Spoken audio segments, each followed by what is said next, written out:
Hello, hello, hello. How's everyone doing? Another week, another episode. This is Stats Over Politics. As always, I'm your host, Shaun alongside my guys, Kevin Dent and Jaevon. Toddy, we're back for another episode number 152. But guys, today is a special episode of Stats Over Politics because I know Kevin's going to love this. Do you guys hear that? Oh my gosh. Well, I like to hear. It's the reigning, defending, undisputed Super Bowl champion, Kaz Johnson of Kazzybear TV, rejoining us here on Stats Over Politics. All right, enough of that. Kaz, welcome back. How are you doing? Yo, what's up, man? I'm doing good, brother. I'm doing good. Glad to be back. Finally found some time to catch a pod and hop on with you guys again. So football season's around the corner, so you know it's about that time. Yes, sir. We appreciate you for joining us as always. Kevin, I know that just got you hyped for the upcoming football season. So how are you doing? I'm doing well, man. It's finally getting into some football content.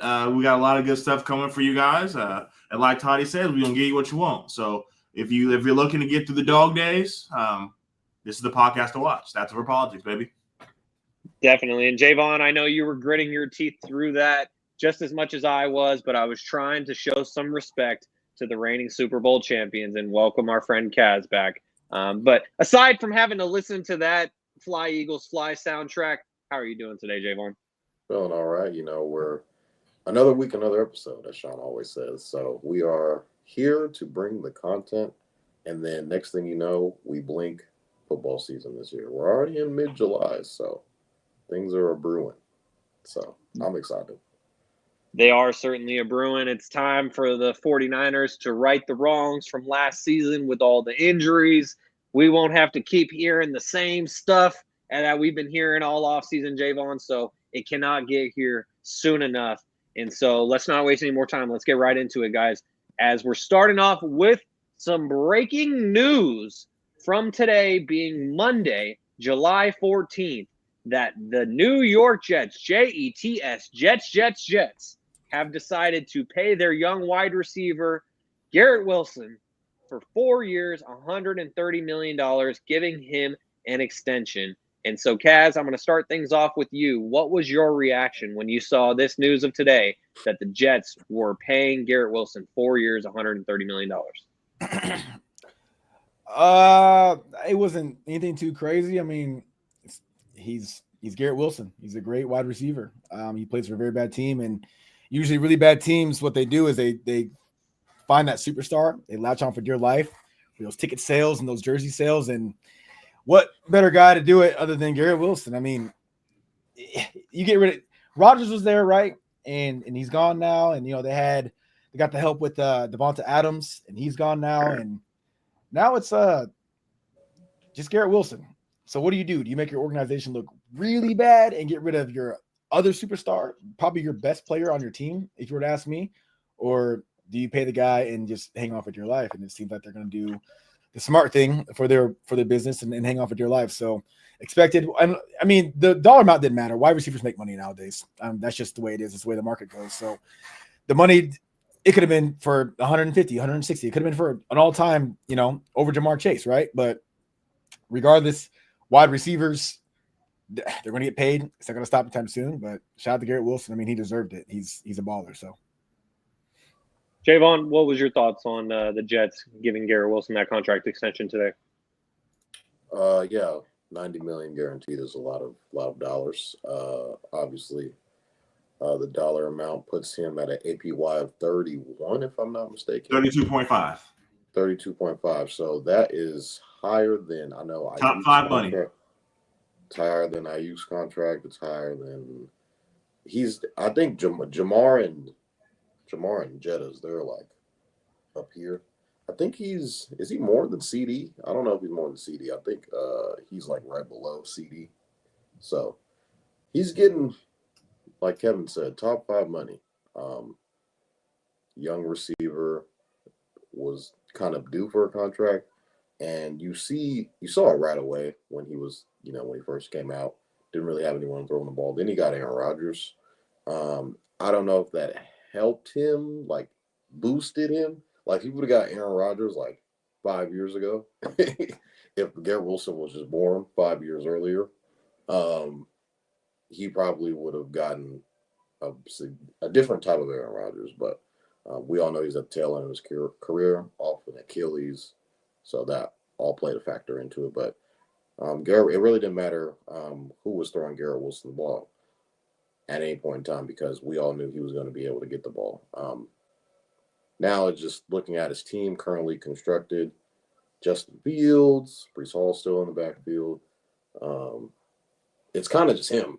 You're kind of wondering who's going to step up in that wide receiver room. We all know that he's he's no strangers to double teams and number one coverage. But now it's kind of like, all right, Justin, let's see if you can make something happen with this, this team currently constructed. And I don't know how good the Jets are going to be. I just think they're going to be a bad team, and Garrett Wilson's going to put up stats.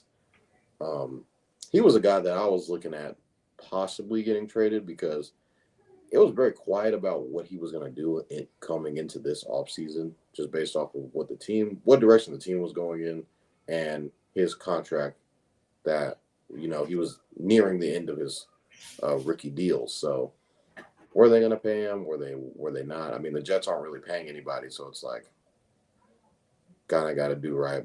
Want to keep the best players possible. Usually most of the money goes to a quarterback. But when your team, I wouldn't say, doesn't really have a quarterback, you kind of look elsewhere to pay you can pay your skill guys. It's kind of a different situation with certain teams and what they view as valuable. Like the Cowboys, they're paying Dak 60. They're paying CD 34, 35. So that's a lot of their cap already off the bat. So, the Jets really don't have anyone on their roster. They have a lot of younger guys. So, like, Sauce will be due for a contract, I think, coming next year. I would expect a bigger number. He has to play better. Didn't play that well last year. But I think as far as the Jets, where they're kind of going, you don't really know, because they don't have a quarterback. But they do have Garrett Wilson. He's really good at football. So get him the ball. I think the money's kind of deserved. Kaz already mentioned that receivers are getting they're getting 30 plus. So these are low NBA numbers. But I mean, for a receiver, $30 million, a lot of money. And it's only going to go up, because the cap just continues to go up and up. And you look at what these GMs, how they're going to start paying the majority of their skill players.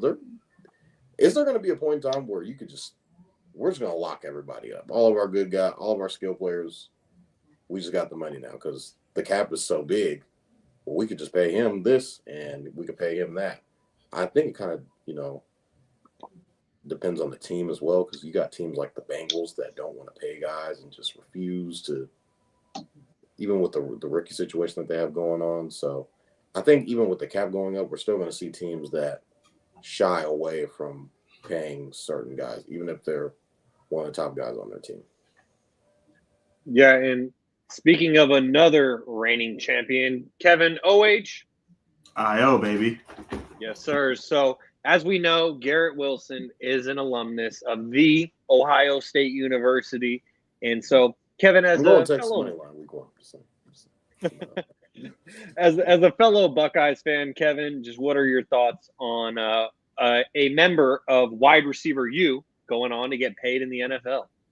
Very, very interesting. I know we mentioned with Aaron Rodgers, kind of stunted his development. He hasn't had a consistent quarterback play. And then you bring in a guy like Devontae Adams, who him and Aaron Rodgers have that chemistry going back to Devontae's rookie year.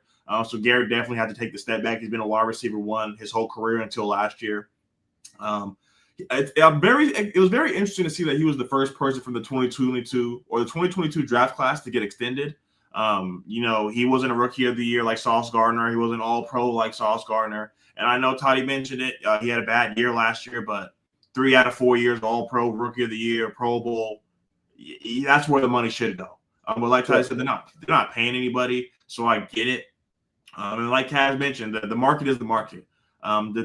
For us to say in 2025, DK Metcalf is I want to get this number right. He is the 4th highest paid receiver in the NFL. Is insane. So you got Jamar at 40.25, you got Justin at 35, CeeDee Lamb at 34, DK Metcalf at 33, Garrett Wilson at 32.5, following AJ Brown at 32. So when you look at those numbers, how much they're getting paid with the production, it doesn't really add up. I know Garrett Wilson has had bad quarterback play. I know DK Metcalf has had bad quarterback play, but the other 4 guys have had consistent quarterback play in Joe Burrow, Dak Prescott. Well, I guess Justin Jefferson hasn't had consistent play either. But a lot of those guys have a lot of consistency in their offense. So it's going to be really interesting to see if DK can carry that over. I'm really happy to know that Garrett Wilson will be a Jet for a long time. And Shaun, as the VP, as the president of the Justin Fields fan club, this means Justin Fields will be the quarterback for the future. I know he's only on a 2-year deal. They're stacking up draft picks. But if you're paying Garrett all this money, it comes with some cojones when it comes to decisions. So I think Garrett Wilson is going to be able to keep his college quarterback around for a long time. All he has to go out there and do is prove it. But as far as the Jets go, they're in a really good time right now. They're in a hard division. The Bills are the Bills. The Dolphins are and the Patriots are up and coming. So it's either the Jets' time to take that step over the Dolphins or take that step behind the Patriots. The Patriots are making a lot of good moves. So the ball's in the Jets' court. They're finally free of the Robert Saleh, the Aaron Rodgers, bringing all the Packers players over. So it's a new regime. They got the DC from Detroit, yeah?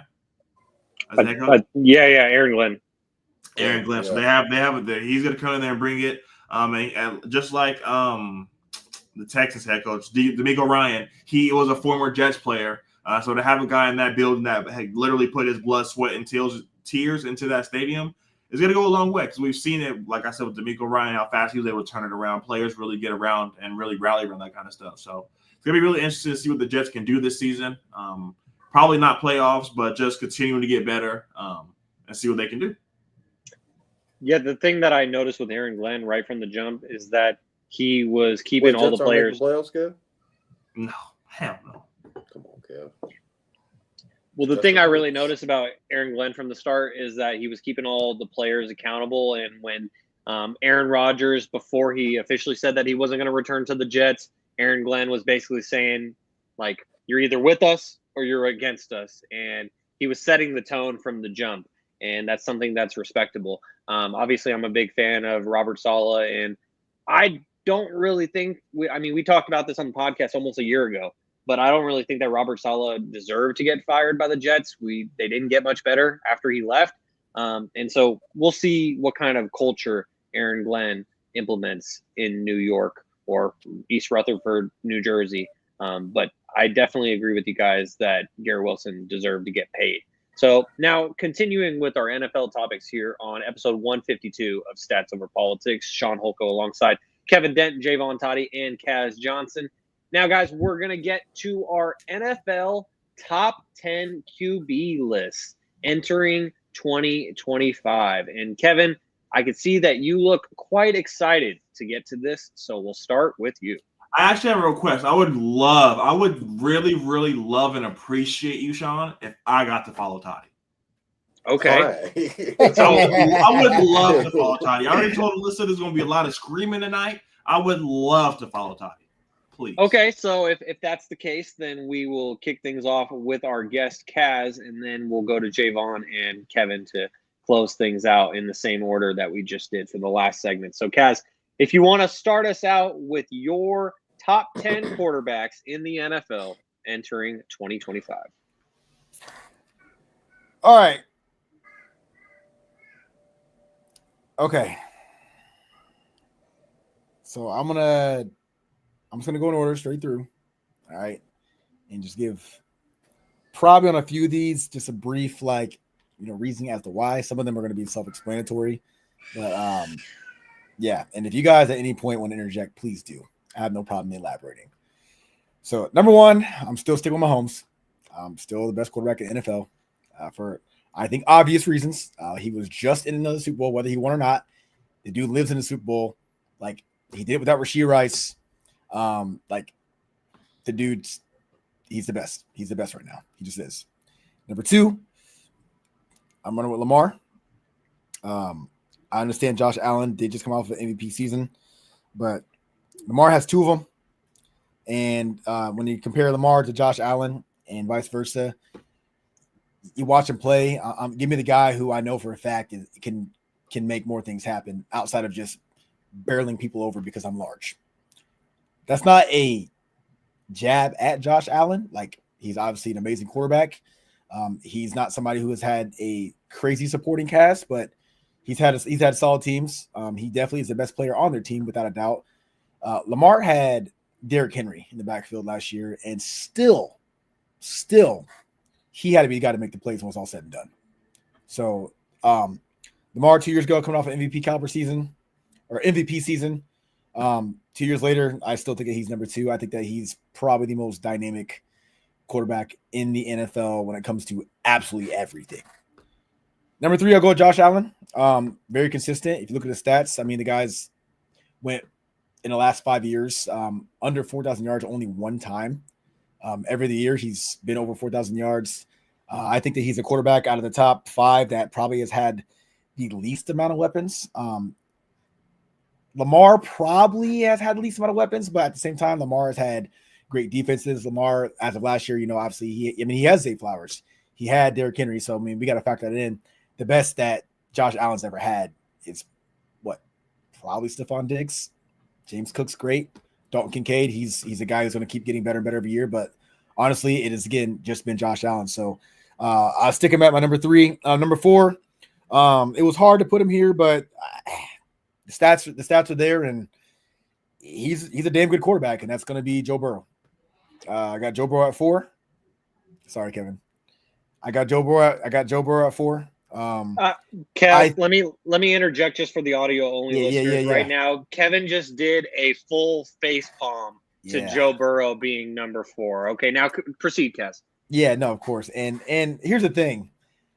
I want to give Joe Burrow the same credit as the same way I would give Jalen Hurts credit. And that is because we're not going to act like he doesn't have guys that are making him a very, very good quarterback. Jamar Chase, T. Higgins. Same with Jalen Hurts. It's like we're not going to act like it's Jalen Hurts making A.J. Brown and Devontae Smith. Like, he's not making them better. They're complementing each other very well. So I don't want to take too much from Joe Burrow saying, well, you got Jamar Chase and T. Higgins. Well, you still are getting them the ball, and you're putting up a lot of yards, and it's been very consistent, and you've been to a Super Bowl. So I think he's had 1, maybe 2 down years. He tore his ACL, and then he had the thumb injury. But every year that he's played, the stats don't lie. Number 5, which I went back and forth, I'm going Jalen Hurts. He's a guy who, as being an Eagles fan, I'm just like, it kind of stinks when you do have a great team. It really does, because no matter how well someone plays, there's always going to be that, but you have this. And that's what sucks. In football, especially football, every other sport's different, but football, especially when we're talking about quarterbacks, it's all about who does he have around him. Well, he's got this guy and that guy, that guy. Okay, if you don't have these guys, who does he have around him? Well, he has a top 5 defense. Okay, besides that, who does he have around him? Well, he has a top offensive line. Quarterbacks can never win unless you're doing it with nothing. That's just the way that people judge quarterbacks, and it is what it is. So, again, Hurts doesn't make Smitty and A.J. Brown who A.J. Brown and Devonta Smith are. Devonta Smith is a Heisman Trophy winner. Devonta Smith is the number 1 draft pick. A.J. Brown, I believe he was also number 1 draft pick as well. A.J. Brown's coming from Tennessee Titans. We traded a number 1 draft pick for him. Like, when I say number 1, I mean like first round. But like, these guys are great. I also think Jalen Hurts is great. Jalen Hurts has made strides since all the adversity he's faced in college to the point where he's at now, and his playoff performance is bar none. It's some of the best that we've ever seen out of any current quarterback right now, if not the best. Every time he's in a playoff, he just shows up, and it's big time. And anybody denying that is just purely a hater. So if you got Hurts outside of your top 5, I'm sorry at this point. That's just you got to talk to your shrink. Number 6, this one's going to get me in a lot of trouble. But I'm going based off of the stats and the fact this guy has done a lot with barely anything, literally barely anything. And my number 6, I put Herbert there. And I think last year I had Herbert around that same area as well. And if you look at Herbert's teams, first off, his stats, we don't want to talk about that. We've seen the dude put up 5,000 yards in a season, which no quarterback on this list, besides I think Burrow did, maybe. Did Dak break into 5,000? I can't remember. And then I'm pretty sure Mahomes has never. Maybe Mahomes did one time. I think one time. So that is a massive, massive feat to accomplish. And not only that, he's done that and then close to that for multiple years with Quentin Johnston, Ladd McConkey, who's a good receiver, but he was a rookie, and an aging Keenan Allen, a terrible offensive line until they got Rashawn Slater, who got hurt. Then they went, they got Rashawn Slater, then he got hurt, and then they went ahead and got Joe Alt, who's obviously a great tackle, but he's always had just pieces around him missing.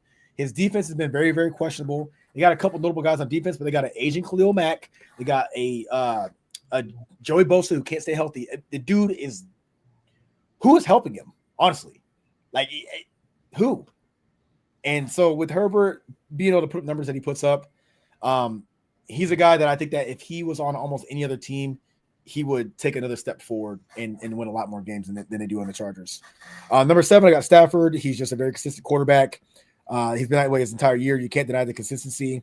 In recent years, Super Bowl champion. And I just think it's just self-explanatory. Stafford just got to be your top 10. Number 8, that 8, 9, and 10, I kind of like shuffled a little bit. But number 8, I put Dak there. I'm not going to deny the fact. Yep, I put Dak there. I'm not going to deny the fact that he has, before pretty much losing a lot this past season. And I mean, he went from having a prime Zeke to a Tony Pollard who had one good season to becoming nothing to a losing Amari Cooper to not having Michael Gallup because of a torn ACL to, you know, we can bag on Dak a lot, but I can't deny the tremendous numbers. I can't, you know what I mean? The numbers are huge when he's on, he's on. He's a really good regular season quarterback and you can't deny that. So Dak, I think he has to be in your top 8. I can't take a down year when he didn't have pretty much anybody besides CeeDee Lamb, who how many weeks was he out this year? Does anybody remember? Too many. No, I don't remember precisely. I think but 3 to 4. But regardless, it's like I got to put him there. As much as I hate the Cowboys, I got to put him there. Now, if we're talking about this playoffs, different story. But regular season, overall quarterback, putting up numbers, getting the yards, he's there. Number 9, going Baker. I think Baker, he's proven himself very well. I thought I was out on Baker years ago. He's revitalized his career. He has a contract for a reason. I think that Baker is he's solid, man. He's a gamer, bro. And I feel like he's gaming harder than ever right now. He really is. So Baker's number 9. And number 10. Don't you say it. I'm waiting. It probably should be CJ Stroud, but I put Brock Purdy. All right, thank you. I put Brock Purdy. So just for questions, you didn't mention Jaden Daniels, did you? No, I did not mention Jaden Daniels. I did not. I'm not doing because the same reason why I didn't mention CJ Stroud. Amazing rookie year. You did make it to the MC Championship game, and you got that ass whooped. So who's to say that wasn't kind of he got a game against you? I'm just saying, like, got a game. No, he got a game against. He got a Kenny Pickett, and Devonta Smith dropped the ball and they lost. So you know it is what it is. Okay, look, check it out. It was that Super Bowl. This dude said "Big Cock Brock." Oh my God. Okay, that's Kevin's dad. Oh my God. Okay, 49ers fan. We appreciate you, Smooth. So I shuffled between honestly, like the bottom, like probably 8 to like 13. I'm like, okay, I don't really know where I'm gonna put these guys, but I like my list though. Someone in my chat says Hurts is not top 5, you crackhead. I think that's crazy. Wow. I think that's crazy. So I guess he's definitely a Cowboys fan. He's definitely a Cowboys fan. Definitely. Or a Niners fan. That to me is crazy. What more does this guy have to do, bro? Like, God damn. God, like, damn. I had Jalen Hurts my number 2 after the 2023 season when we made it. Okay, I knocked my boy back a couple notches. God damn. Yeah, man. Jalen Hurts top 5, man. Guys. And hear me out. Kevin, I'm sorry, bro. I had to do it, but 3 to 5, we can move some things around if we really wanted to. I wouldn't be mad at it, but I'm going to say 5 and just keep it at that for Jalen Hurts. Well, you putting Purdy at 10, I know got Toddy and Shaun riled up. Hey, well, I'm just glad that he was included because I thought he was going to be omitted. You got to think, C.J. Stroud, one good year, down year. We got to see it this year. Jaden Daniels, one good year. I'm not hopping on that shit yet. I'm not doing it yet. We've seen it too many times. Way to stay on 10 You know toes. what I'm saying? Purdy has been around for a little bit. He has for a little bit, and he got guys around him, but, I mean, he's not a turnover machine. He gets the guys the balls that need the balls, okay? When you got good play, it's the same thing. It's kind of the same thing with Hurts, except for Hurts is better. But it's like, do not put Purdy and Hurts if you got guys around you where it's like, okay, CMC, a top running back in the NFL, George Kittle, a top tight end, had a tremendous year. Okay, Jawan Jennings, Brandon Ayuk, and then Debo. Even though Debo's not as good as everybody made him seem, he's still a solid wide receiver. It's like you better be able to get these guys the ball. That's all I'm saying. And I think Purdy does a good job of doing that. I think he's a great game manager. I do. And Kaz, also in our comments, this one's via Twitch from Nikki Varee says, I like the Dragon Ball Z poster. So big time. We got a bunch of those. We got Goku, we got Boo, we got Cell, we got Gohan, Vegeta. Yeah, we got all that stuff. And see, this is why everyone needs to tune in on Twitch, Instagram, and YouTube, so then you can see us and see the backgrounds as well. Hopefully I'll have a better background soon than just my blinds. But anyways, newly 27-year-old Jaevon Toddy, who just celebrated a birthday on July 10th. Happy belated birthday to Jaevon. Happy belated, dog. I want to, and for the audio-only listeners, you just missed a chalk toss from Jaevon. This is the stuff that you're missing if you're not watching. But anyways, Jaevon, what's your top 10? Blasphemy coming in here. Number 1, I got Josh. He's won MVP. Number 1 what? Yeah. Quarterback. Josh. And Kaz just took off his glasses. Josh Allen. 2, I got Patty. I mean, he's always going to be 1 or 2 pretty much any year. He was just in the Super Bowl, and he almost three-peated last year. Yeah. Then I have Lamar at 3. Lamar is consistently pretty much almost – he probably should have won MVP last year, but his stats were pretty much better. I don't know. He played half good in that playoff game that they lost. So in the first half, he played like shit, and then in the second half, he nearly brought his team back single-handedly by himself. But basically the first half of that divisional round divisional round was so bad that it was too tough to overcome. 4th, I have Joe. He's going to put up stats out the ass every single year. He's basically going to average 4,000 yards every year. He's got Monster on one side, Lambo on the other side. You guys just go do it. You see what the Bengals value when they sign guys like Jamar and T. Higgins in the offseason. They announced both of the deals at the same time, which is kind of crazy. So Joe's going to be he's going to be in the conversation every year. I get their team was not good, but I'm sorry he does not play defense. Yeah, the Bengals their organization is very strange on how they handle their things. Like the guy that they drafted, Shamar Stewart, out of A&M, he's still in contract talks.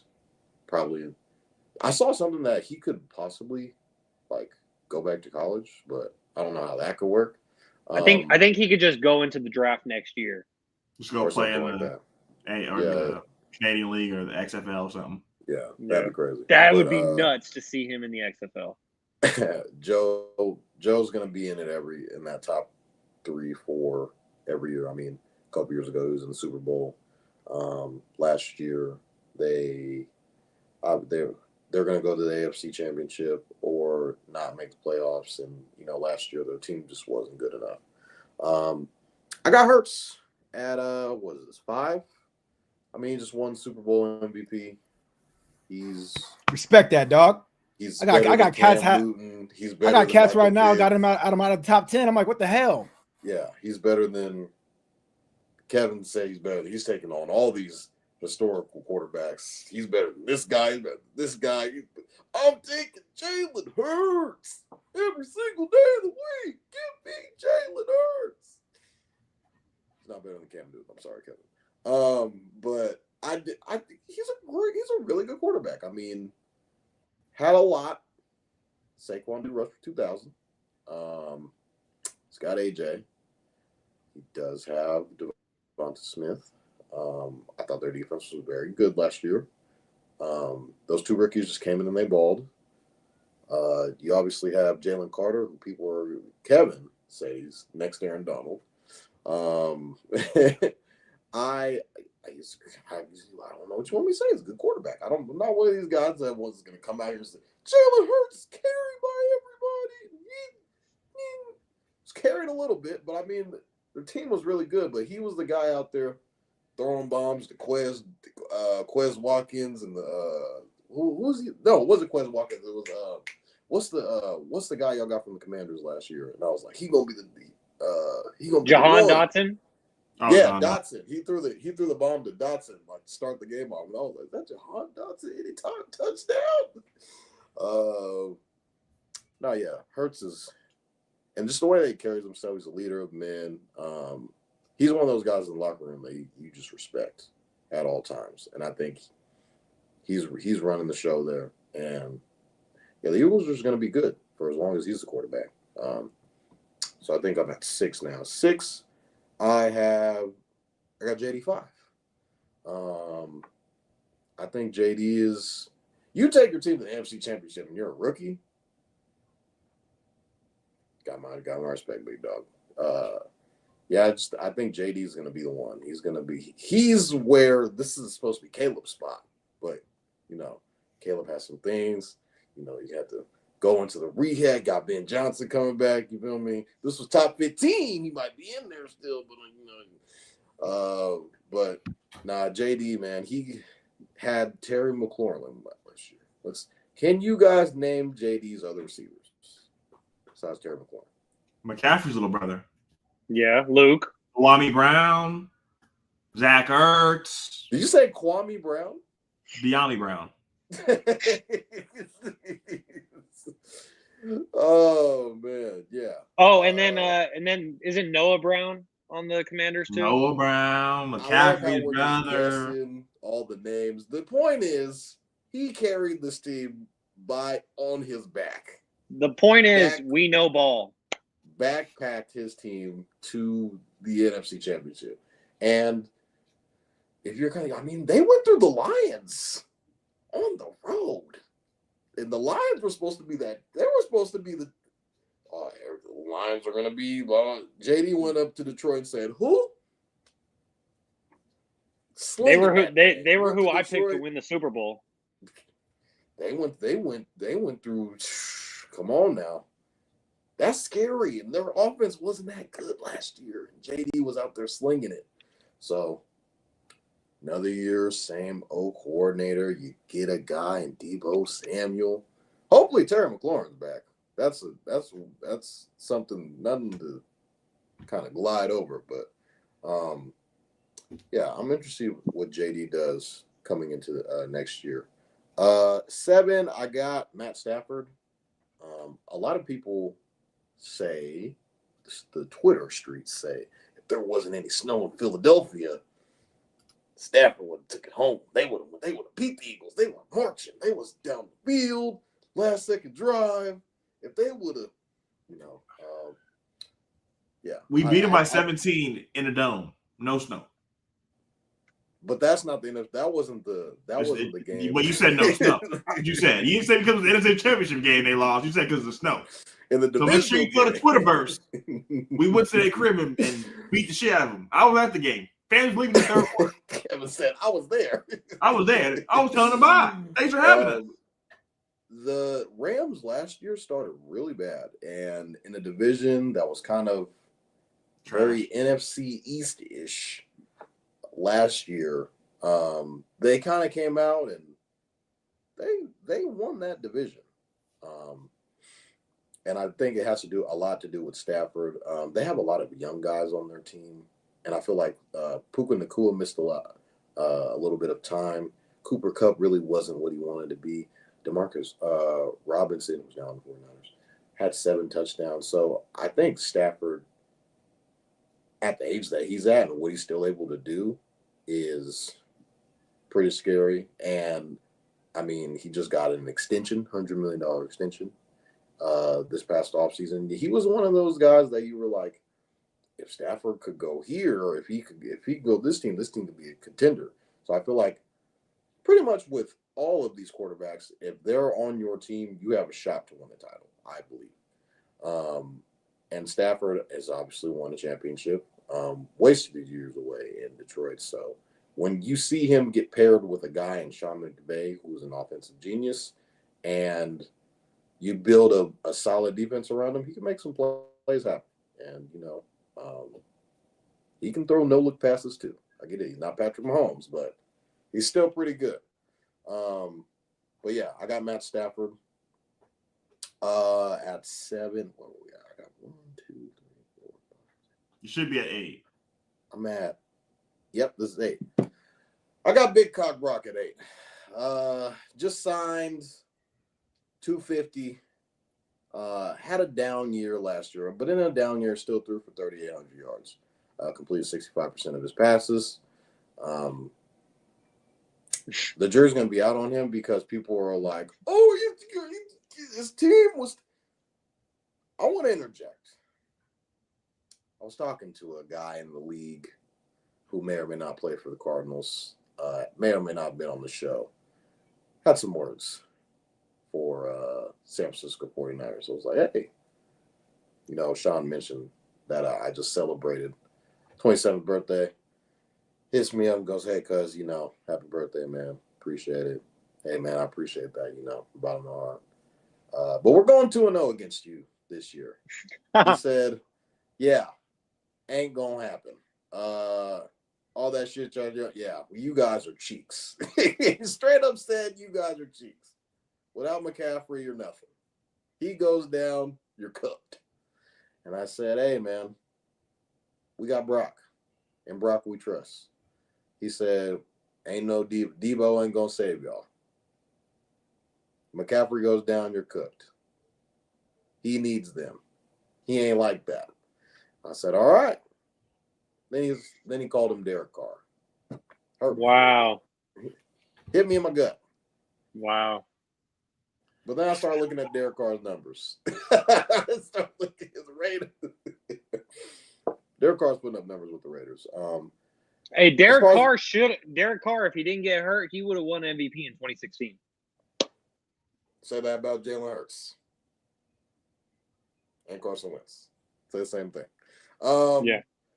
Brock Purdy was once upon a time in MVP conversations. Brock Purdy has been to 2 NFC championships, been to a Super Bowl, was winning the Super Bowl 2 years ago, and then we chose to take the ball first and gave Patrick Mahomes a chance to score.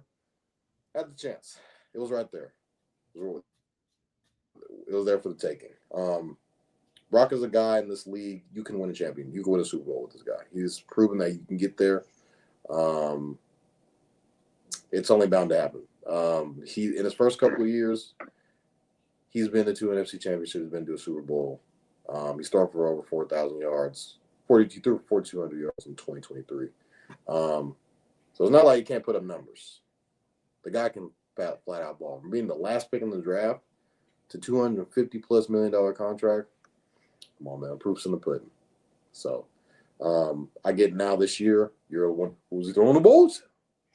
It ain't going to be Jaevon. Jaevon wants a contract. It ain't going to be Ayuk. Ayuk's hurt. What, Ricky Pearsall? What's he done? Got a lot of young guys out there. Still got George Kittle, Hall of Fame tight end. Don't know if you heard of him. Christian McCaffrey is going to be coming out the backfield. Ricky, banking on Ricky to have a good year. He's got to be up there. My boy Jaevon Watkins at Ole Miss. You say who now? You're going to be one of them guys. You're going to be looking at, who's that? I need him in fantasy. So you will not be a single Niners player on my fantasy team. Okay, you can say that. Yeah, it's your loss. Say that now. Okay, say that now. Pick him up a waiver wire. So, I got Brock at 8. All right, I feel like I'm spending a lot of time on these guys. 9, we're gonna go. 9, I got Jared Goff. I thought Goff played really well last year. I kind of went back and forth on him and Baker in this spot, but I just think Goff can. He was kind of thrown to the side by McVay a couple of years ago when they made that trade for Stafford after he had just went to a Super Bowl. Goff's thrown, his completion percentage has been through the roof the past couple of years. He's been dealing to guys like Amon-Ra, you got Sam Laporta, and I think he's just been a very poised quarterback. Now, a lot of people are going to say he's playing indoors. He's doing this, he's doing that. A couple outdoor games, I thought he played really well last year. And I think Goff is just one of those guys, can get guys the ball, get guys in space. And I think he's one of those guys who's really, really accurate. And I think the Lions, when he's at under center, are always going to have a chance to win week in and week out. So I do have Jared Goff at number 9. At 10, I got my boy Stroud. I thought C.J. Stroud had a bit of a down year last year, but his whole goddamn receiving core went down. Like, what do you want him to do? I mean, shit, he's out there. Who is he throwing to be a cab out there? He signed a guy. Who's the guy that played literally for 3 teams last year? Deontay Johnson did do come on, what are we doing? And I mean, when Steph was out there, when his whole receiving core was out there, he looked pretty right. So I think injuries did play a part in how well he could have played last year, but still won a playoff game last year. A lot of guys have the Chargers, including myself, winning that game. I do think the defense played a big part in them end up getting that win during Wild Card Weekend because Herbert threw 4 picks. Herbert was a guy that I kind of went back and forth on being on this list because I feel like he's a really, really good regular season quarterback. But we've seen kind of time and time again, hey, you get to the playoffs, what you gonna do? You can't be throwing picks, can't be blowing leads. It gets ugly for him. A guy I really wanted to put on this list was Baker Mayfield because he's proven that he can get to the playoffs and can win games. Baker Mayfield. Yeah, thank you, Kevin. Thank you, Kevin. I was waiting to hear it. Baker, honorable mention, Baker. I thought about, like I already mentioned, Justin Herbert. I thought about Jordan Love, just given. He got paid a lot of money off of one really good year, so I'm like, I don't really know. Yeah. That was my top 10. I mean, I could go back over it just for clip purposes for Kev. 1, I have Josh. 2, Patty. Lamar. 3, Joe Burrow. At 4, 5, I got Jalen Hurts. 6, I got JD. 5, Jaden Daniels. 7, Matt Stafford. 8, Brock Purdy. 9, Jared Goff. 10, CJ Stroud. Ooh, and Baker Mayfield as the honorable mention. Bro, you got Allen number 1, dog. My chat about exploded when they heard that. He won MVP last year. Like, what do you want me to do? I don't mean shit, I guess. It don't mean nothing. That's I mean, I feel like Tom Brady at his prime, people might have said Peyton Manning over him. And I'm not saying that Josh Allen is necessarily Peyton Manning, but you guys get the point. All right, Kevin, now is your time. You wanted to go after Toddy. And I'm looking forward to not hearing Brock Purdy in your top 10 because I feel like I can expect that. And so, Kevin, the floor is yours. What's your top 10 list? All right, Kevin, I need your full attention here. Someone has to come on here and give love to where love is deserved, so I'm going to have to come on here and give that love. Number 1, I thought all of us were going to have the same number 1. Toddy just, reached into left field and said Josh Allen. So the number one best quarterback in the NFL, I have Patrick Mahomes. It's the Chiefs Invitational for the Super Bowl every year. AFC Championship? AFC Championship, Super Bowl, everything. It's the Patrick Mahomes Invitational. Right. He gets there every year. Number 2, Josh Allen. Why? Without Josh Allen, this team wins 2 games, maybe 3. He consistently wins them 11-plus wins and a division championship every year. It's like saying that the sky's going to be blue. Josh Allen in the playoffs, 11 wins, division win. It just comes out. It just comes out the tongue, off the tip of your tongue, just fluidly. Number 3, Kaz Johnson. We have Mr. Jalen Hurts. Why is Jalen Hurts number 3? There's a lot of guys you haven't mentioned. Some quarterbacks win you games. Some other quarterbacks you lose because of that quarterback. And every other quarterback I'm going to mention after this, you lose because of. We win because Jalen Hurts is our quarterback. Not only is he a Super Bowl MVP, not only has he been in 2 Super Bowls. Before Jalen Hurts, there was a long list of guys that made it once and never went back. A lot of guys I'm going to mention on this list have not beat Patrick Mahomes. Jalen Hurts has not done it once. He's not done it twice. Once in the Super Bowl and once in Mile High. What else can he do? He was 2 games away from our first Super Bowl without he was a one MVP. He don't get hurt. He has the MVP trophy. Number 4, Lamar Jackson. Great guy. 17 games. He's amazing. Great guy. 18, 19, 20. Bryce Young. Toddy gave him a lot of love. That playoff game, he played a half a good game. Atrocious. Every year, you get this, you get that, you get this, you get that. Same result. At some point or another, you're going to have to look number 15 in the eye and say, I'm going to beat you. And he's only done it once. And they get to play once or twice a year. Jalen Hurts don't see him that often. Number 5, Joe Burrow. Why is Joe Burrow number 5? Magical run. He cannot consistently get his team into the playoffs. Everybody I mentioned beforehand, without the weapons, they're going to the playoffs. Patrick Mahomes didn't have the weapons all the time. Josh Allen doesn't have the weapons all the time. Jalen Hurts took J.J. Arcega-Whiteside, Sean Stanford guy, Jalen Reagor, Quez Watkins, Miles Booby Sanders to the playoffs. I'm just saying, if you're one of those guys, you get to the playoffs.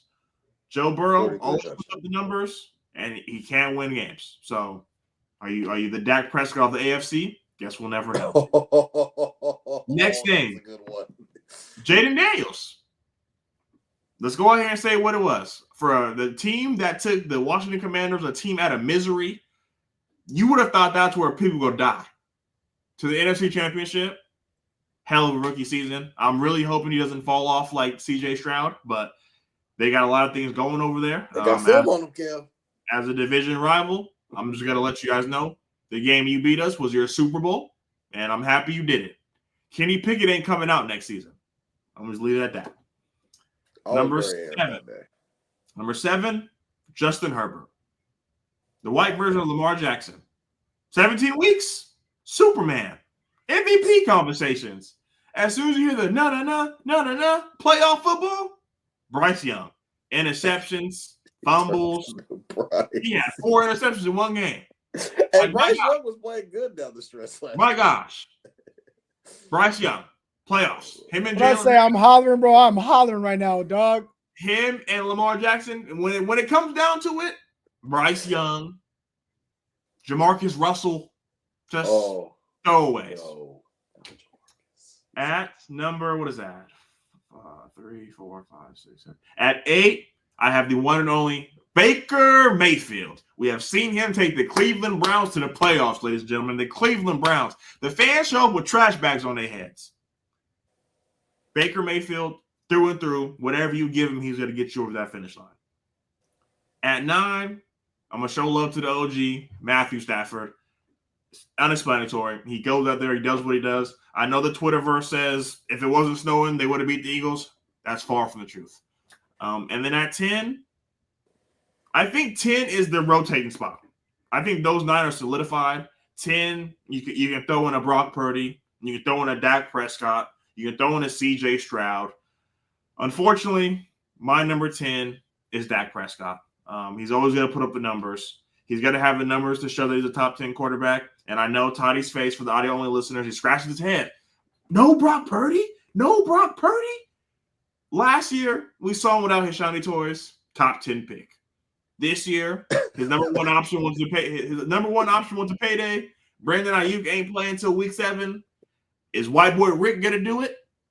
Demarcus Robinson is going to war with a DUI case, might be getting suspended, and He's then gonna miss 3 games.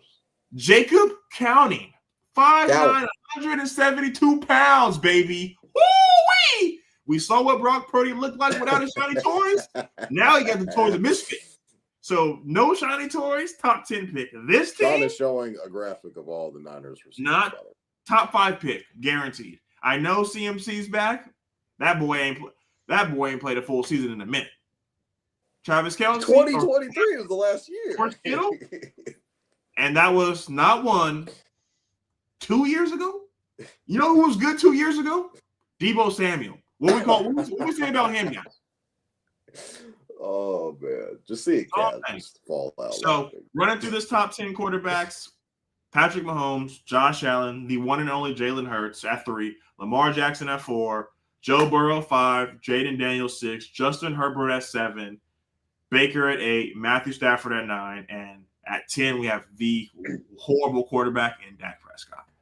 I just realized something when you mentioned Debo. He's shaped like a rubber duck. Wow, my bad. I don't know. My bad. Just because you said that, Debo's gonna give y'all 4 touchdowns this year. Oh my gosh, 4 jet sweeps at the 1 yard line. Oh boy, I'm shaking in my boots. All right, you know what's crazy is so far all of our list is so fucking different. I can't wait to see what Shaun's is. I feel like Shaun's gonna be like the middleman. I feel like he's gonna be the glue. I just want you to know, in the group chat a couple days ago, he said Purdy was top 5. So I don't know what the hell we're about to hear. Whoa. Oh god. Yeah, okay. yeah. Here we go. You think your Twitch fans went crazy for Cat or Toddy? Just wait till you hear this. Okay, so Kevin, when I troll, you take it as fact, and when I troll, that's not troll. That's half troll and half pride. By the end of the discussion, I said I'm allowed to troll too, and you love the message because you're the king troll. But when I troll, it becomes my real opinion. But when it's one of your favorite teams, it's like half troll, half seriousness. Kevin is my gosh, 100% troll. Yeah, exactly. I gotta watch what I say because it's gonna become a fact. It's about the Niners, bro. It's half and half. I got some on my chat. They got Dak Prescott at number 5. Wow. Oof. That's the Cowboys fan who couldn't stand Jalen Hurts in the top 10. All right. So I kind of went back and forth on where I was going to put Jalen Hurts. I'll get to my list, and it's similar to what has been said. I think Kaz nailed it just in terms of me kind of being the middleman here and kind of the glue, bringing everyone's list together. So, yeah, Jaevon kind of went off into left field. Patrick Mahomes is number 1. He's, as Gary would say, he's the baby goat. Yeah, Jalen Hurts just got the best of him, and so there might be some recency bias. I went to dinner last night, and I was wearing a 49ers shirt and hat, and the cashier said, like, oh, so you like the 49ers? I was like, yeah, and he started chatting me up, and he was like, that Super Bowl was great, wasn't it? And I was like, yeah, I mean, I don't like the Eagles either, so it wasn't great in general, but he was like, yeah, but Mahomes, he got waxed. And I was like, yeah, that was cool to see, but I don't like the Eagles, so it's lose-lose. So anyways, aside from the recent Super Bowl loss, I mean, we think back to Patrick Mahomes' other Super Bowl loss, he got smacked by the Bucs too. So if Mahomes is going to lose, he's going to lose big. But he's still number 1. Then number 2, I'm going Josh Allen, reigning, defending, undisputed MVP. Number 3, MVP means nothing anymore. Well, I mean, Toddy, when you got a guy who has been at the mountaintop forever, it's going to take more than one season. And I understand that Josh Allen has been great for more than one season, but it would take him either winning a Super Bowl or going back-to-back as MVP. Because when Lamar got that second MVP, that's when people started to look at him differently until the postseason started. And so now, speaking of Lamar, because of his non-success in the postseason, I wanted to put him lower on this list. But just given his overall skill set, and if you ask me right now, if there's a quarterback not named Patrick Mahomes that I would want to be on my team, I'd go with Lamar Jackson over Josh Allen. I gave Josh Allen that number 2 spot out of respect for him being the reigning MVP. But I got Lamar Jackson at number 3. Number 4, similar to Kaz, I got Joe Burrow at number 4. I mean, Joe Burrow, he has, like, we're about to watch. I haven't watched it at all yet on Netflix. It's a great show. Quarterback, So, yeah. great. But I did see a clip from when the Bengals played the Titans this past season, and they won by like 10 points, and Joe Burrow was pissed because he's like, we suck, we're terrible, and he couldn't be happy about the win. Like, Joe Burrow on that game, by the way, they covered the spread. Nice. Joe Burrow should have stayed at The Ohio State University, but they did him wrong, and they made him go off to LSU and become a star. And to me, Joe Burrow, if he had a competent defense, then the Bengals may have already gotten back to a Super Bowl at this point. And so I got Joe Burrow at number 4. Number 5, I got Jalen Hurts. I was going back and forth. Kevin, I even thought about Jalen Hurts up at number 3, just like you did. But I had Jalen Hurts at number 5. Maybe it's my bias putting Jackson and Burrow ahead of him. But I got Jalen Hurts at number 5. Number 6, I got Justin Herbert. So my list is actually pretty similar to Kaz. The back end of it is where it kind of veers off.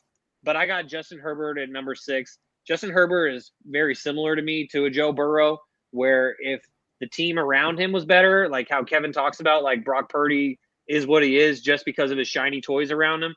If Justin Herbert or Joe Burrow, I mean, Joe Burrow has 2 shiny toys.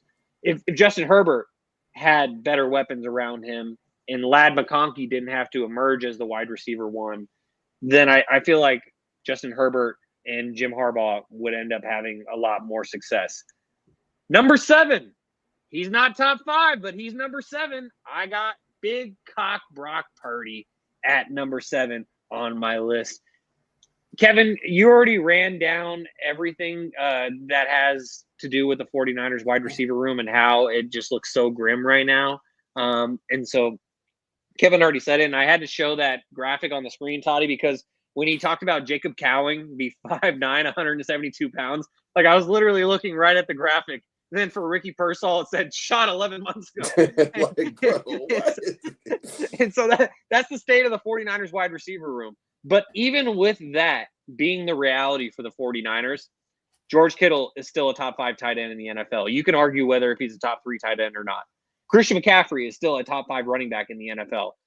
His availability is a question. Kevin, I had to fact check you, as Toddy already did, that Christian McCaffrey played a full season in 2023. So it's not like it's been that long.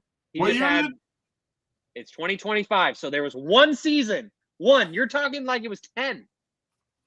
And so, anyways, point being, Christian McCaffrey's back. George Kittle's there.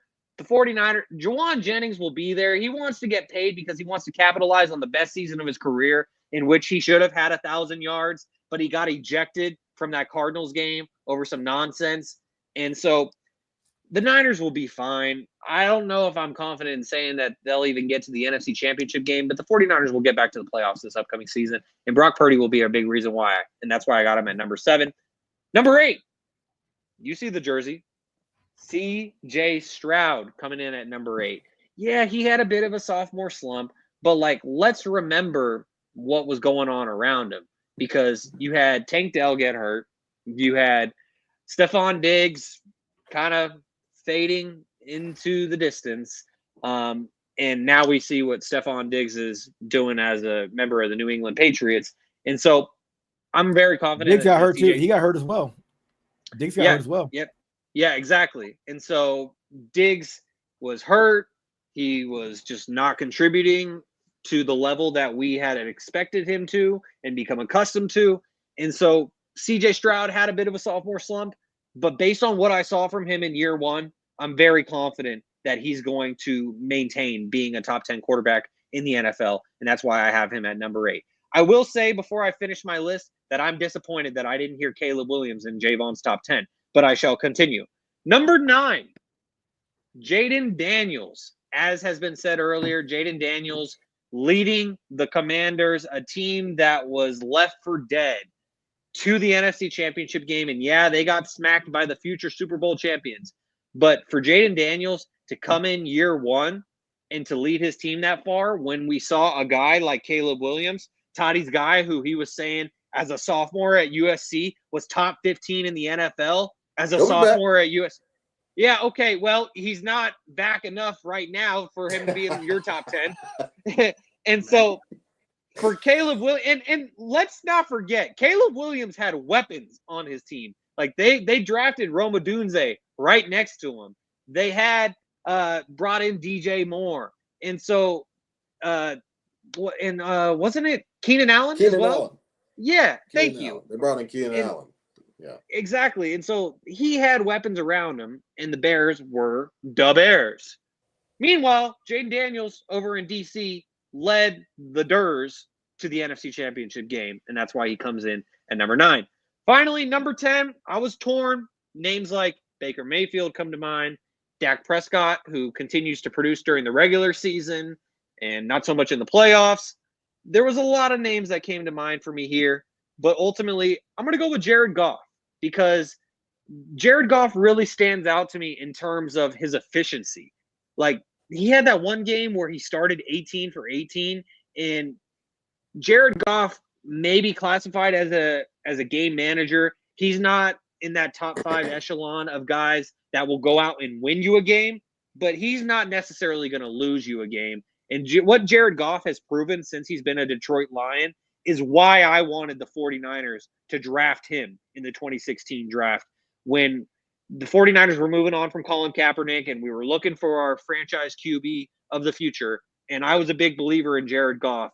And what I've seen from him as a Lion is ultimately what made me believe in Jared Goff so much. So I got Jared Goff coming in at number 10.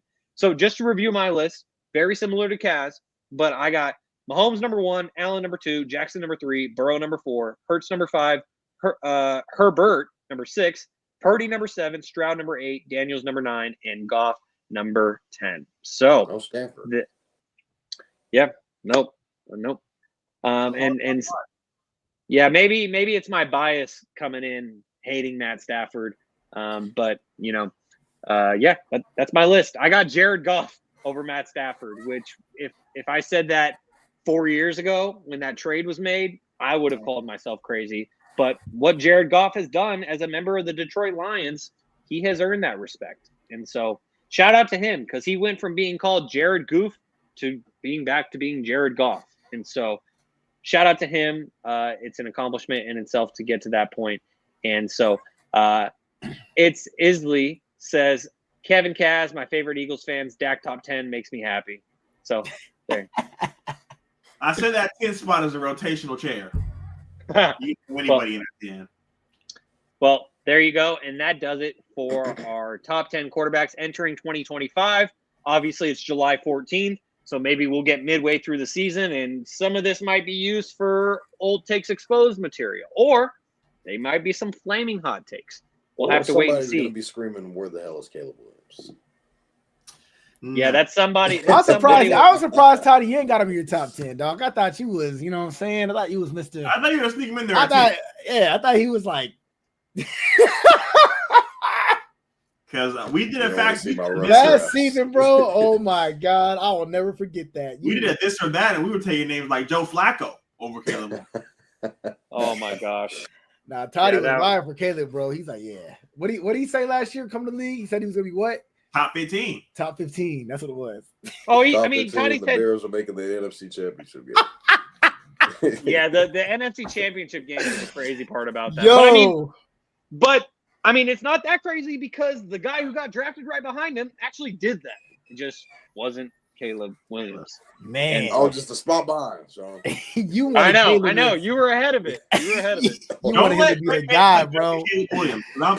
Do not let Drake May and JJ McCarthy play better than Caleb. I am coming on here screaming from the rooftop he was the worst quarterback in that class. Toddy There we go. wanted Caleb to be the man so bad, bro. you wanted that so bad. Oh man. Okay, so new year, Ben Johnson. Yep, and we're keeping things moving here on episode 152 of Stats Over Politics. Shaun Holko alongside Kaz Johnson, Jaevon Toddy, and Kevin Dent. Now, guys, it's time to get to our final football segment here, and we're starting to preview schedules. And we are starting today with the AFC South, doing an AFC South preview. And so I'll get things started with the reigning AFC champions, AFC South champions. Kevin, you wanted to interject? So for clip purposes, these are all going to be posted. You guys have 2 minutes and 45 seconds. So let's elaborate, but 1 to 2 bullet points per team, per game. Sounds good. I'll get things started with the AFC South champions being the Houston Texans and CJ Stroud, my 8th-ranked quarterback. So the Texans start the season on the road in LA against the Rams. I'm going to chalk that up as a loss. Davante Adams in LA with the Rams, replacing Cooper Kupp. I didn't have Matt Stafford in my top 10, but he's still a capable quarterback. I'm going to chalk that up as a loss for the Texans. Then the Texans have their home opener the following week against the Buccaneers. Actually, it's going to be on Monday Night Football, it appears. And for that one, I'm going to go with the Texans. I think that the Texans end up defending their home field there. They start the season off right, bounce back from that opening loss. So that's the first win of the season. Then that takes us to week 3 at the Jacksonville Jaguars. Trevor Lawrence was supposed to be a generational quarterback, like in the discussion of John Elway and Peyton Manning, Andrew Luck. He has been arguably one of the biggest disappointments. And it has a lot to do with just the high expectations that were absolutely sky high for him, but he's been a disappointment. And for that reason, I'm going with the Texans to win here on the road. So that's 2-1. Then that brings me to week number 4. Oh, I just hit a button and I got my schedule all mixed up. So forgive me. Damn it. Now I'm okay. Thank you. Jesus Christ. I hit a button and then it brought me back to last season. And I'm like, Kevin, do me a favor. I don't know if you can edit this later on. Just start over. Just start over. All right. I got you. For clip purposes, for audio only listeners, we gotta hammer this down. I got you. Yeah. I just pulled up the Texans schedule on Google and then I hit more games and it started showing me last season's games. All right. Let me just run this back real quick. Apologies to all the live viewers. So week 1, the Texans play on the road at the Rams. I got that as a loss. Matt Stafford may not be in my top 10, but with the addition of Davante Adams to replace Cooper Kupp, I think the Rams win that game. Then that brings us to week 2 when the Texans host the Buccaneers. Looks like that's on Monday Night Football, and I got the Texans pulling out a win against the Buccaneers. That brings us to week 3, and the Texans play on the road in Jacksonville against the Jaguars.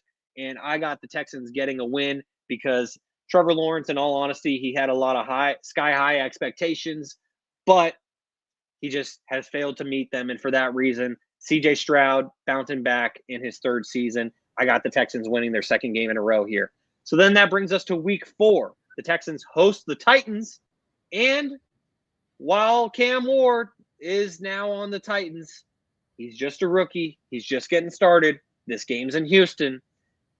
Mako agrees with me that the Texans are going to beat the Titans in week 4 at home. So that brings the Texans to 3-1. So then the Texans play on the road against Baltimore. That's a tough matchup. I think Lamar is going to show CJ what CJ could be one day. But on this day, the Ravens are going to win.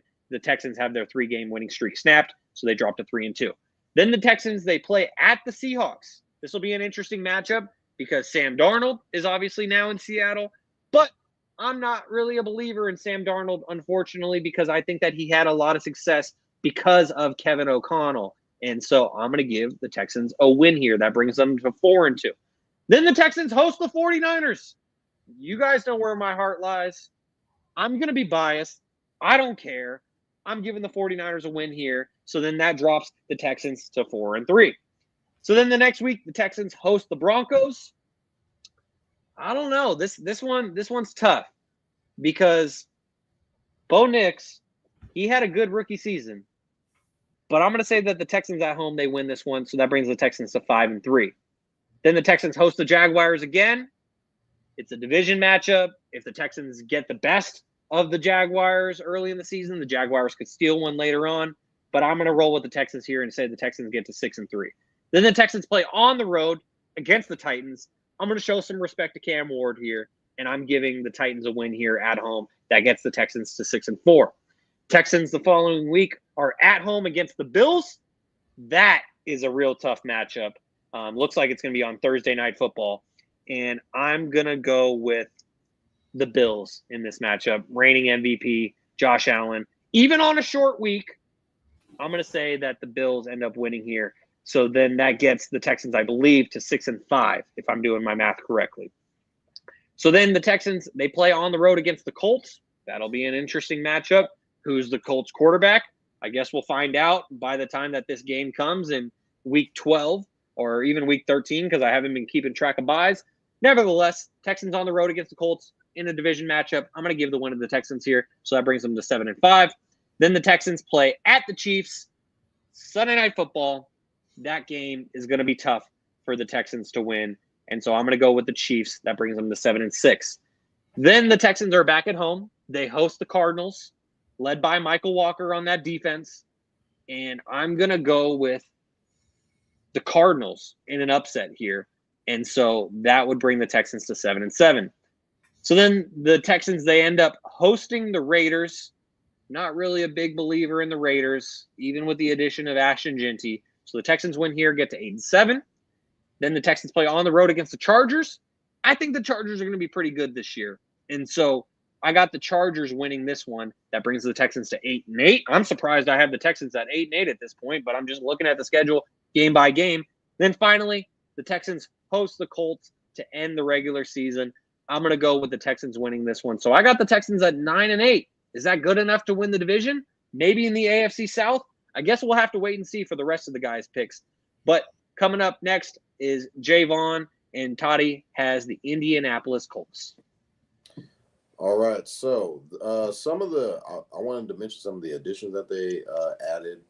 They added Mooney Ward at corner, guys like Khalil Herbert at running back, Cameron Bynum at safety, and Daniel Jones is the guy that they added, who probably is going to be the starting quarterback. Not too sure. And a notable draft pick, that their first-round draft pick was Tyler Warren, a guy who a lot of people think is going to be pretty good in the NFL. So to run off their schedule, boom, week 1. It's going to be tough. I don't know. I mean, when you got Daniel Jones as a starting quarterback going into it, or Anthony Richardson, we don't know. So week 1, we got the Dolphins at home. Give me the Dolphins. I'm gonna take the Dolphins. 0-1. Broncos at home. Broncos playoff team. 0-2. We got the Titans on the road. Now, it's a different Titans team. I'm gonna give the Colts a win there. They're 1-2 now. Go on the road to the Rams. Yeah, chalk that one up. That's a loss. Got them at 1-3. At home against the Raiders. I'm gonna give that a win, so they're 2-3. At home against the Cards, I'm gonna give them a win there. Give them a win. They're 3-3 all of a sudden. Got some momentum. Going into it. Against the Chargers on the road, count that as a loss. Gonna count that as a loss. So now we are 3-4. I have the Colts against the Titans at home. I'll take the Colts here. Colts go 2-0 against the Titans. So we're 4-4 all of a sudden. Colts against the Steelers. I'm going to chalk that one up as an L. They're going on the road. So we're 4-5 now. Against the Falcons at home. I'll take that. I'll give them a win there. So we're 5-5 now. Against the Chiefs, that's an L. We'll just chalk that one up. 5-6. Against the Texans at home. I'm going to give them a win here. They might split. They'll split. So we're 6-6 here. Against the Jags, I'm going to give them a win. I'm going to give them a win against the Jags. I don't know what Trevor Lawrence is going to be. Have them at 7-6. Got them at 7-6. Against the Seahawks on the road. It's going to be a loss. 7-7. Against the 49ers, no loss here. We are 7-8. Against the Jags, I'm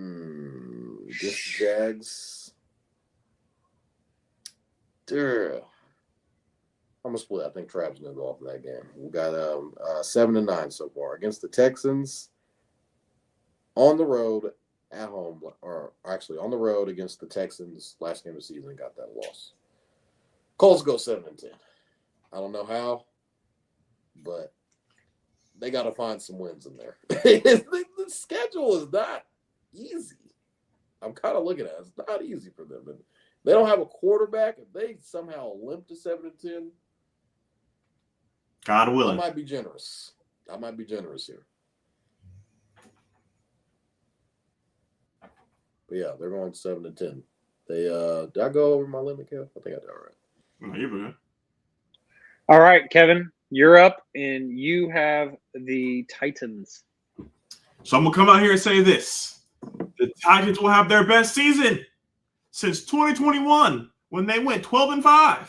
Ladies and gentlemen, Cam Ward, whole new team, they're ready to win some games. So week 1 at the Broncos, this is gonna be Bo Nix, and this team is gonna have a lot of momentum rolling into year 2.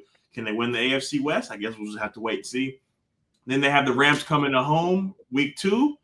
Absolutely not. Matthew Stafford, Devontae Adams, Puka Nacua. I think they're going to trample this team early.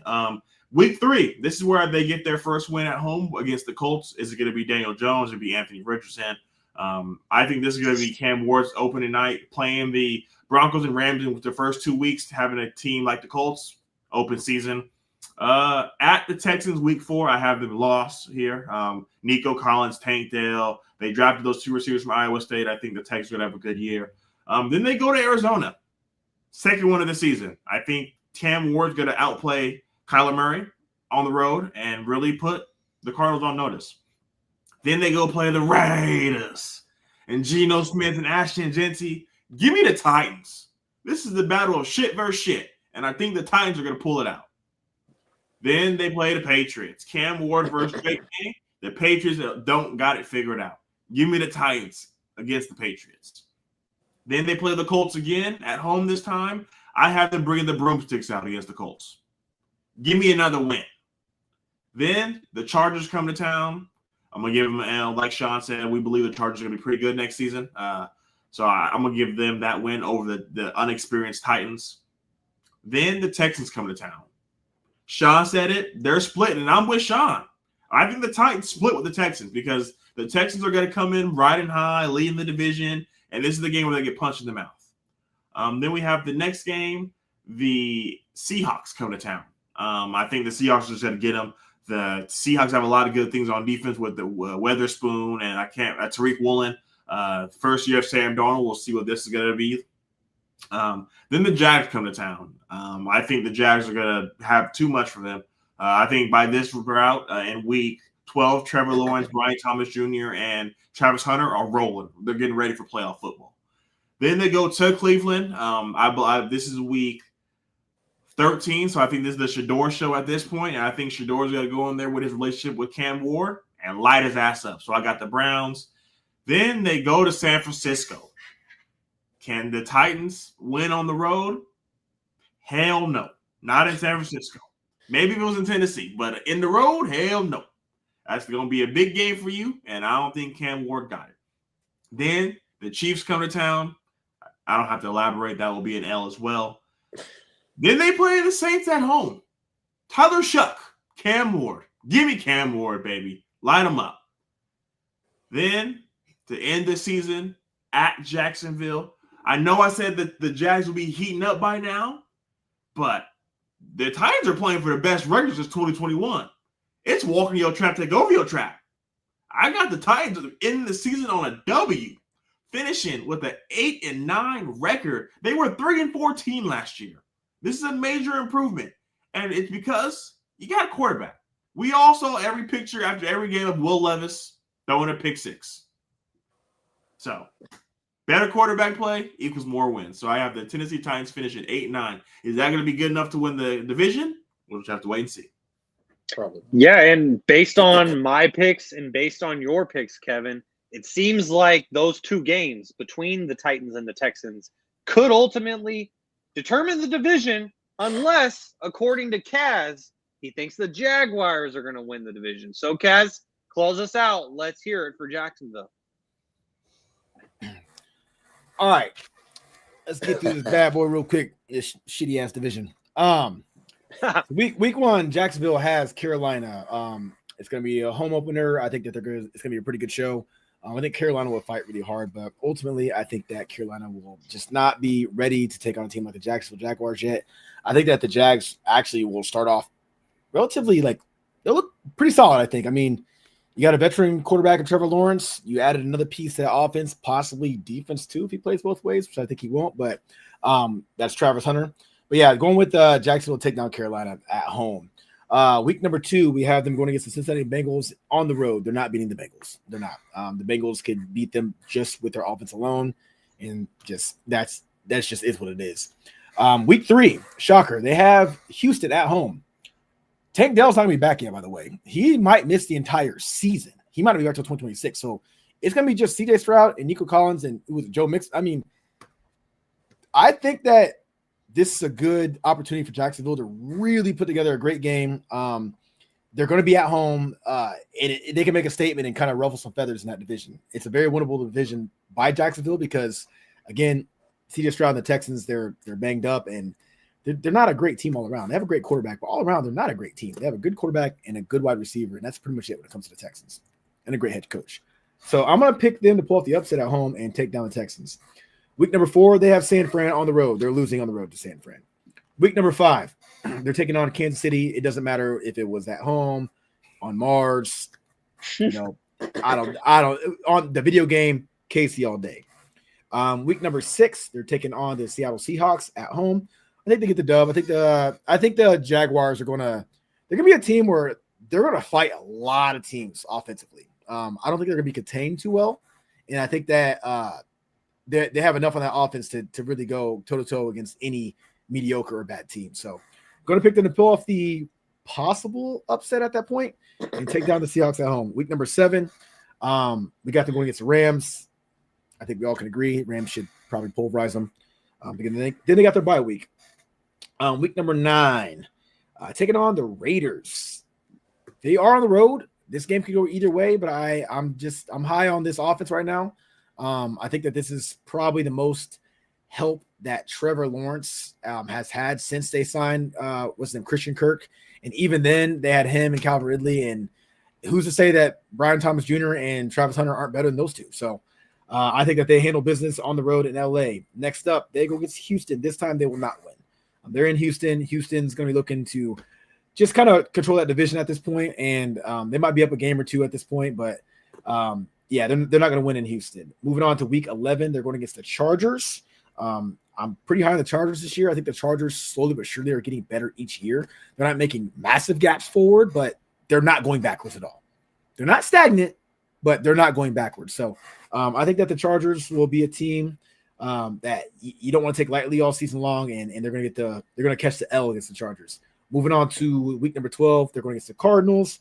Went back and forth on this, but I don't know. For some reason, I just feel like they're going to lose to the Cardinals. They're on the road. Jacksonville still will not be a great team. They're going to show some promise. Like I said, they're going to fight. But when it comes to road games, I think that they're going to struggle. They're not going to go into someone else's house and just have a brilliant performance week in, week out. So going to pick Arizona to take them down. Week number 13, going against the Titans. I got them winning. I don't care who the Titans added at quarterback. The Titans are a very bad football team.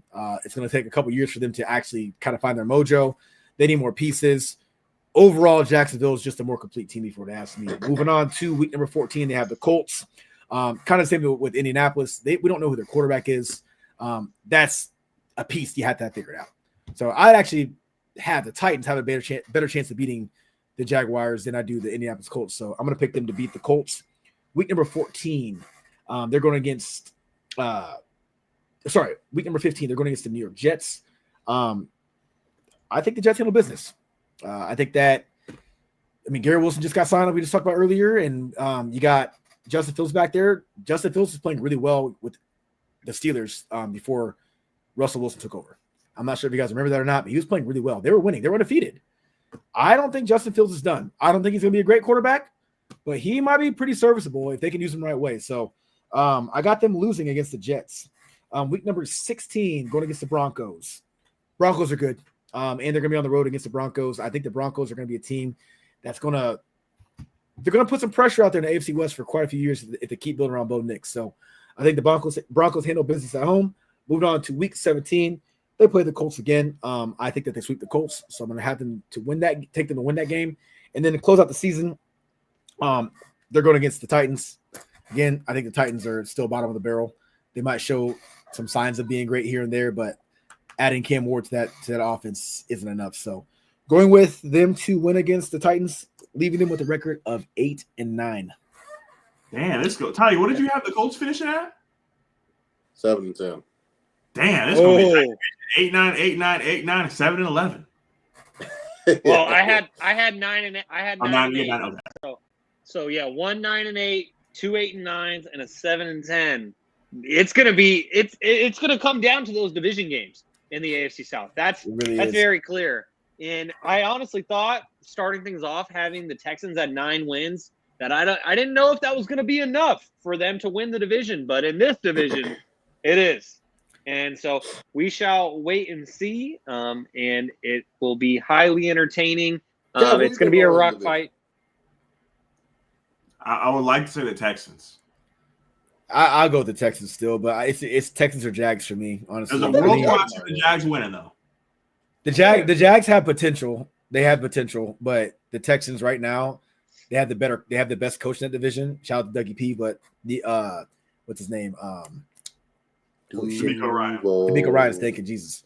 DeMeco Ryans is a great coach, and I think C.J. Stroud's just going to continue to get better. He's the best quarterback in that division, and if they're lucky enough to get Tank Dell back at the latter end of the season, if they're lucky enough, if they had Tank Dell all season, I guarantee whoever had the Texans, their record's probably different. But the fact you have just Nico Collins and an aging Joe Mixon and a whatever defense, it's like you better be glad you're in that division, or else we might not even be talking about the Texans.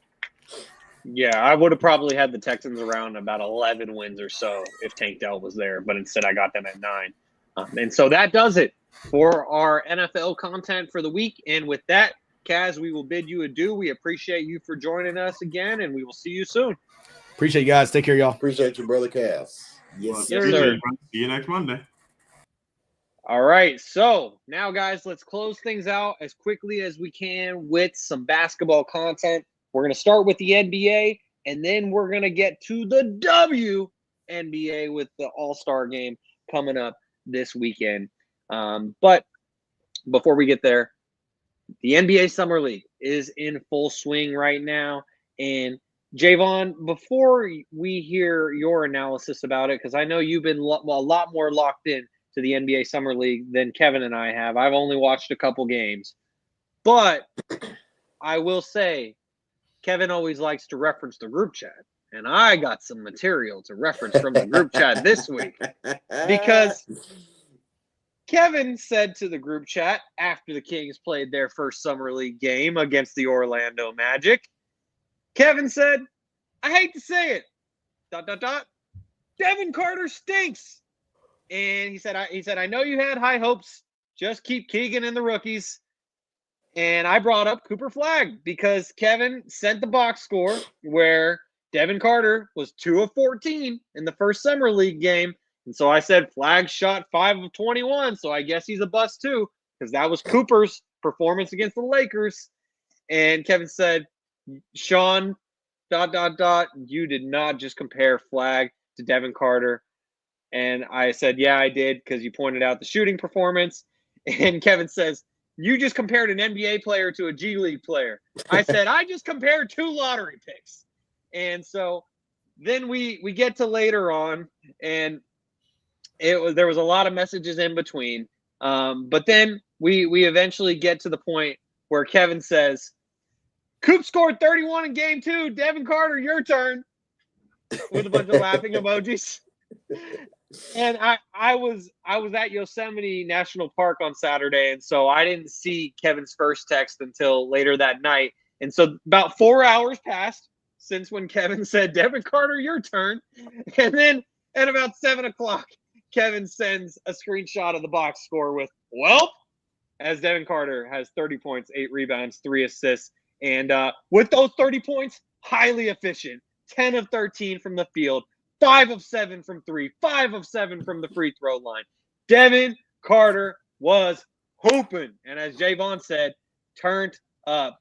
And then Kevin proceeded to say, hopefully the Warriors watch that game. And I completely agree, because right now Devin Carter seems to be the main trade chip for the Kings to try and acquire Jonathan Kuminga from the Golden State Warriors, as they seems like they've had a stalemate on the front of Devin Carter and potentially Jonathan Kuminga being traded for each other in a potential sign and trade.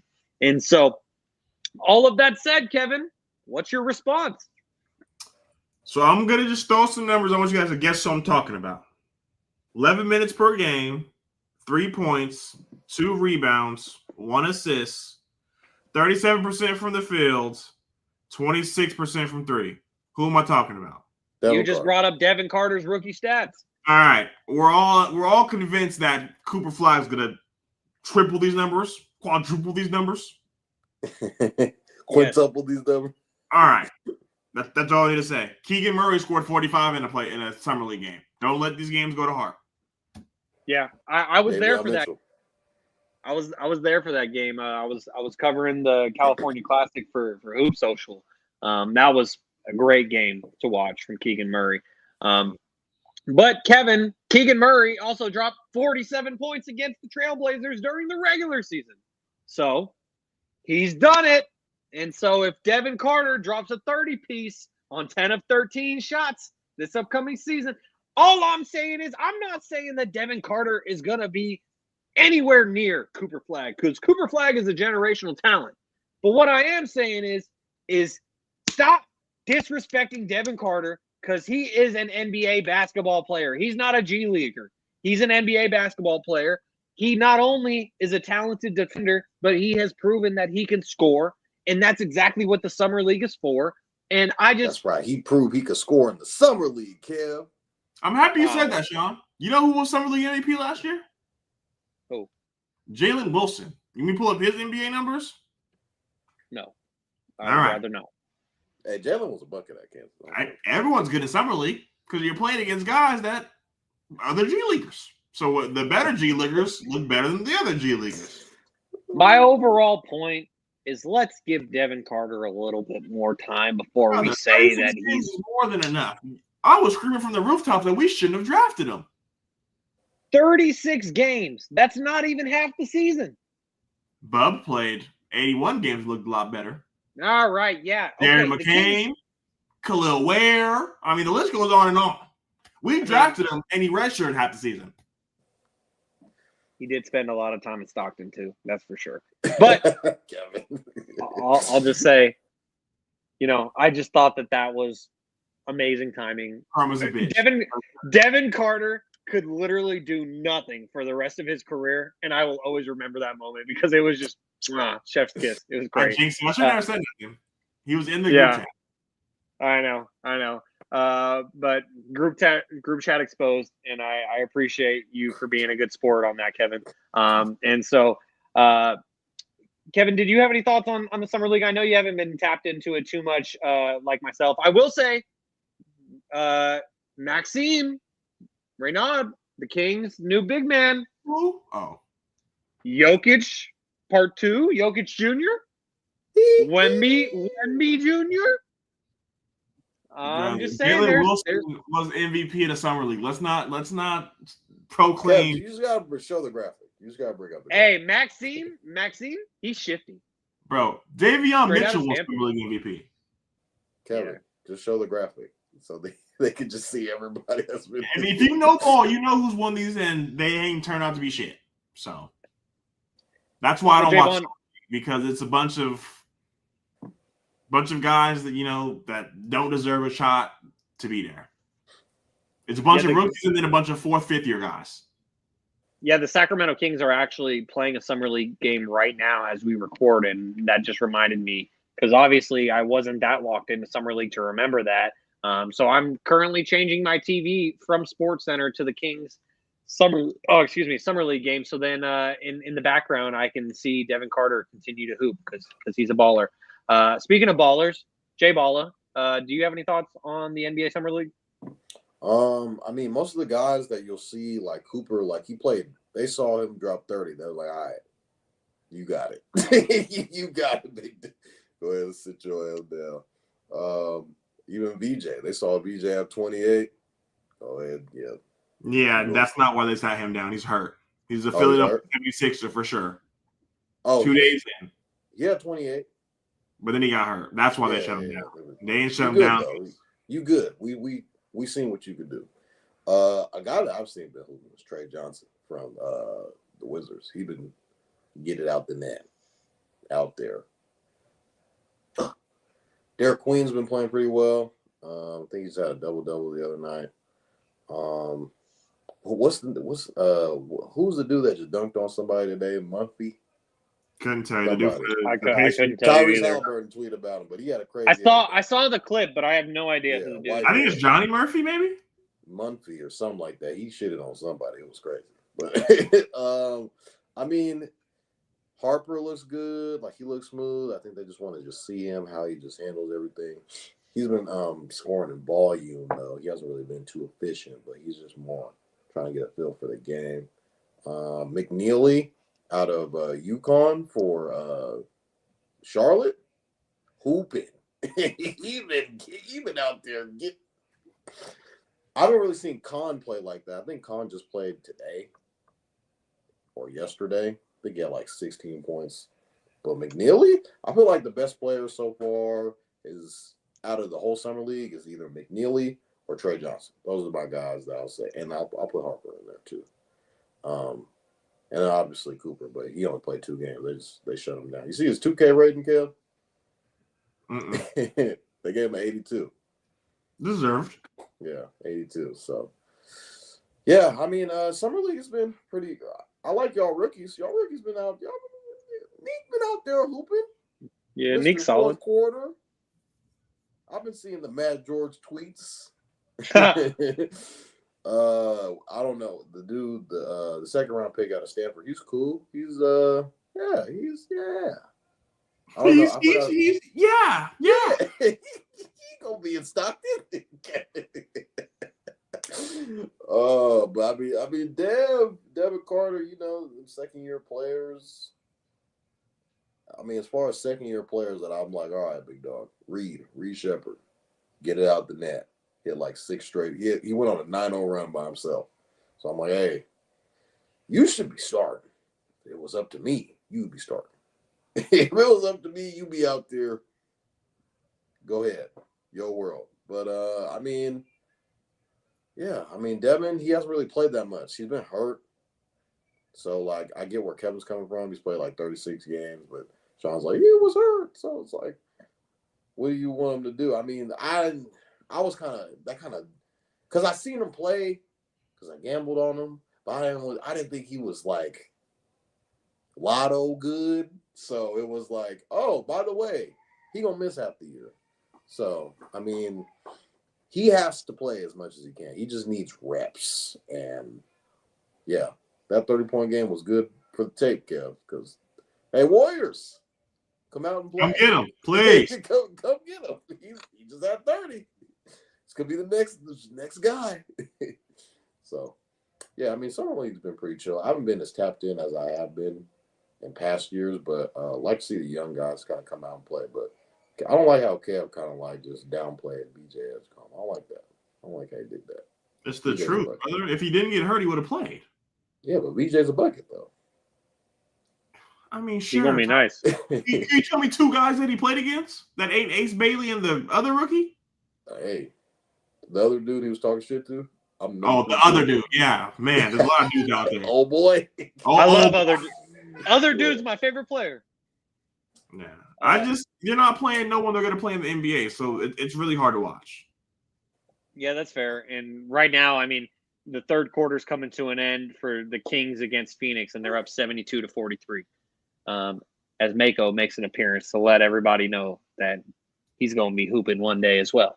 As we keep things moving, hey man, I think Mako goes straight to the league. He doesn't need to make a stop. There ain't gonna be no college by the time he's going. It's gonna be one and done out of high school.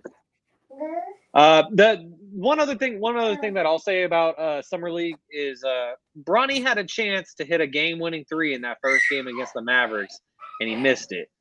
And a lot of people will be like, "Oh, well, he ain't got that clutch gene, blah blah blah." But it's like he took the shot, and if he made the shot, that shit would have lived forever. Doesn't matter if it's Summer League or not. Like you think back to 2016 when D'Angelo Russell hit that game-winning 3 in Summer League. That's the type of hype that Bronny's game-winning 3 could have been on, but he missed. And it's a make or miss league. That shit happens. So we're gonna close things out here on episode 152 of Stats Over Politics. Shaun Holgo alongside Kevin Dent and Jaevon Toddy.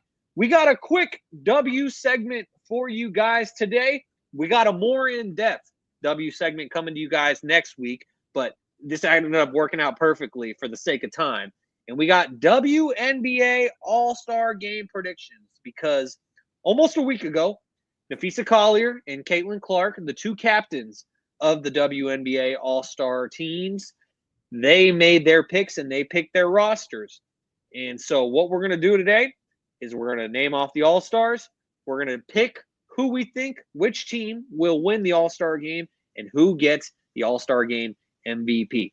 So, Team Collier, obviously, you got the captain, Napheesa. Then you got Breanna Stewart of the New York Liberty, Alicia Gray of the Atlanta Dream, Nneka Ogwumike from Seattle Storm, Paige Beckers of the Dallas Wings, Courtney Williams, Napheesa's teammate in Minnesota, Skylar Diggins of Seattle, Angel Reese, Miss Me Bounds from Chicago, Alyssa Thomas from Phoenix, Kelsey Plum from Los Angeles, and Ryan Howard of Atlanta. But Ryan Howard, they just announced, is going to be out through August. So Ryan Howard will not be playing in the All-Star Game. She'll be replaced by somebody. They haven't announced it yet. Then you got Team Caitlin Clark. Obviously, you got the team captain, her teammate from Indiana, Aaliyah Boston. You got my favorite WNBA player, Sabrina Ionescu of the New York Liberty. You got A'ja Wilson, arguably the best player in the W from the Las Vegas Aces. Satu Sabali of the Phoenix Mercury. Kelsey Mitchell, Caitlin's teammate on the Fever.